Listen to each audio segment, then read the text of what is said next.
સુરતમાં ભાજપના રાષ્ટ્રીય નેતા બાબુ જેબલિયા સામે કતારગામ ઝોન સરેન્ડર મામલે નવા ખુલાસા સામે આવ્યા છે। કતારગામ ઝોનના કાર્યપાલક ઇજનેર કે.એલ. વસાવાએ ખુલાસો કર્યો કે કાર્યવાહી કાયદાકીય જોગવાઈઓ અનુસાર કરવામાં આવી છે। ઉષાબેન દ્વારા કરવામાં આવેલી ફરિયાદના આધારે કાર્યવાહી હાથ ધરાઈ હતી। સાથે જ સ્પષ્ટતા કરી કે સુરત મહાનગરપાલિકાના અધિકારીઓ અને કર્મચારીઓ કોઈના દબાણમાં કે કોઈનાથી સરેન્ડર થતા નથી અને તમામ કાર્યવાહી નિયમો મુજબ જ કરવામાં આવે છે।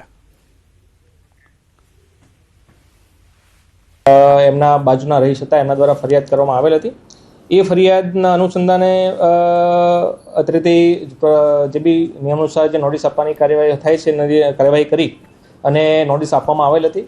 આપણે પ્રોપર વેમાં જઈ અને એ ડેમોલિશન કરવામાં આવેલ હતું અને જે માર્જિનમાં જે પતરા નાખેલા હતા એ ખુલ્લા કરવામાં આવેલ હતા અને એ ફરિયાદનો નિકાલ કરવામાં આવેલ હતો।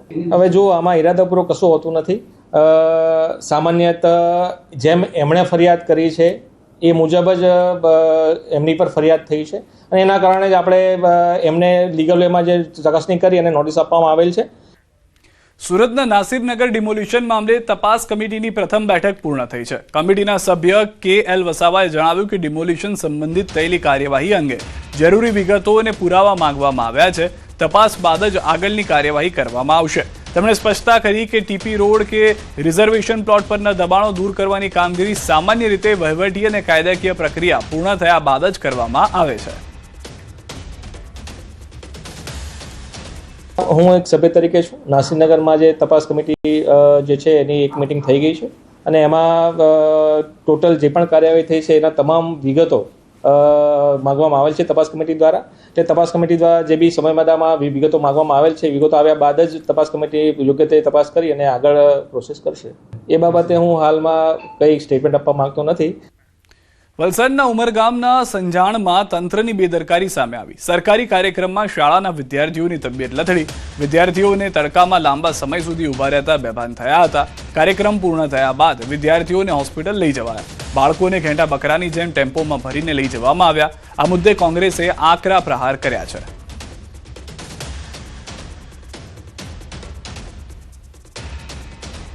ધોમધકતા તાપમાં બાળકને ચક્કર આવી ગયા તો પણ એની માટે આરોગ્યની ચકાસણી કે એની માટે આરોગ્ય સેવા મળે તેવી કોઈ ચિંતા ન કરીને કાર્યક્રમ ચાલુ રાખ્યો।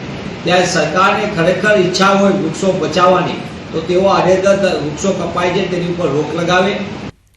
ખેડૂતો નારાજગી વચ્ચે ભાજપ યોજશે ખેડૂત સંમેલન। ભાજપના જિલ્લા કક્ષાએ યોજાશે ખેડૂત સંમેલન। આવતીકાલે ગોંડલ ખાતે ખેડૂત સંમેલનનું આયોજન છે। પ્રદેશ પ્રમુખ જગદીશ વિશ્વકર્મા અધ્યક્ષતામાં યોજાશે ખેડૂત સંમેલન। પ્રાકૃતિક ખેતી અંગે કૃષિ આધારિત યોજના અંગે સંમેલનમાં ખેડૂતોને આપશે માહિતી। ખેડૂત સંમેલનમાં વૈજ્ઞાનિકો આપશે ખેડૂતોને કૃષિલક્ષી ટિપ્સ। ખેડૂતો ઉપલબ્ધિ અને તાજેતરમાં ખેડૂતો હિતમાં લેવાયેલા નિર્ણય અંગે ખેડૂત સંમેલન કરશે રાજ્યના ખેડૂતોને માહિતગાર।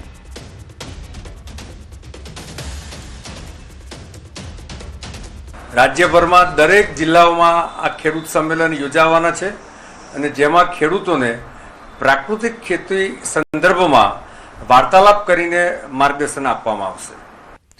અમદાવાદની સમાચાર। રિવરફ્રન્ટ પર અસામાજિક તત્વોનો આતંક। રોડ પર સ્ટન્ટ કરીને લોકોના જીવને જોખમમાં મૂક્યા। બેદરકારીપૂર્વક વાહન ચલાવી સ્ટન્ટ કર્યા। 4 વાહન ચાલકોએ રોડ બાનમાં લીધો। વિડીયો સોશિયલ મીડિયામાં વાયરલ થતા પોલીસ તપાસમાં લાગી છે। તો દ્રશ્યોમાં પણ આપ જોઈ રહ્યા છો અમદાવાદના દ્રશ્યો કે જ્યાં આગળ 4 વાહન ચાલકો જાણે રોડને રેસિંગ ટ્રેક બનાવી ચૂક્યા હતા અને બેફામ રીતે વાહન ચલાવી રહ્યા હતા। અન્ય લોકો ત્યાંથી પસાર થાય તો તેમના જીવ ઉપર પણ જોખમ ઊભું થાય તે રીતના આ વાહન ચલાવવામાં આવ્યા છે। તમામ ટ્રાફિકના જે નિયમો છે તે નિયમો અહીંયા આગળ તૂટતા જોવા મળી રહ્યા છે। અમદાવાદથી સમાચાર। લવ જિહાદ મામલે તપાસનો ધમધમાટ। કરીમ સિપાઈ સામે કાર્યવાહી તેજ કરવામાં આવી છે। હિન્દુ નામ ધારણ કરી અનેક મહિલાઓ સાથે કરી હતી છેતરપિંડી। ભોગ બનનાર મહિલાઓનું નિવેદન લેવાની કામગીરી શરૂ કરવામાં આવી છે। મોબાઈલમાંથી મળેલા ફોટા અને વિડીયોને લઈને એફએસએલની મદદ લેવાઈ છે। આરોપીઓ હિન્દુ નામ ધારણ કરી નકલી દસ્તાવેજ બનાવ્યા તેને લઈને કલમ ઉમેરો કરવા કોર્ટમાં રિપોર્ટ રજૂ કરાયો। કે એમને અગાઉ જે ખોટા નામ ધારણ કર્યા હતા એ આધારે એમના પોતાના લેપટોપમાં અને ફોનમાં એમને અલગ અલગ આઈડેન્ટિટી કાર્ડ પણ બનાવવામાં આવેલું છે।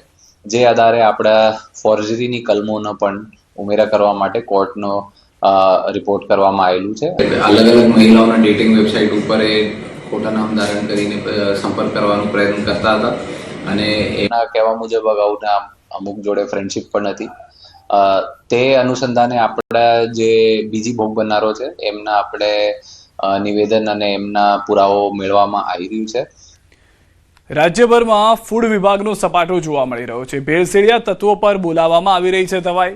ઘી, ખાદ્ય તેલ, દૂધ અને પનીરના લીધા નમૂના. 5.89 કરોડથી વધુની કિંમતનો અખાદ્ય જથ્થો ઝડપાયો. 2.12 લાખ કિલોલીટરથી વધુ ખાદ્ય પદાર્થ પકડાયા છે.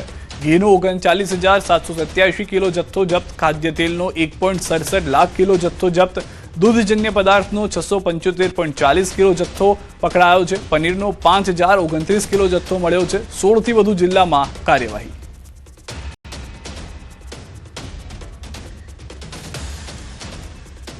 તો આ બધા જ લોકો ઉપર નજર છે.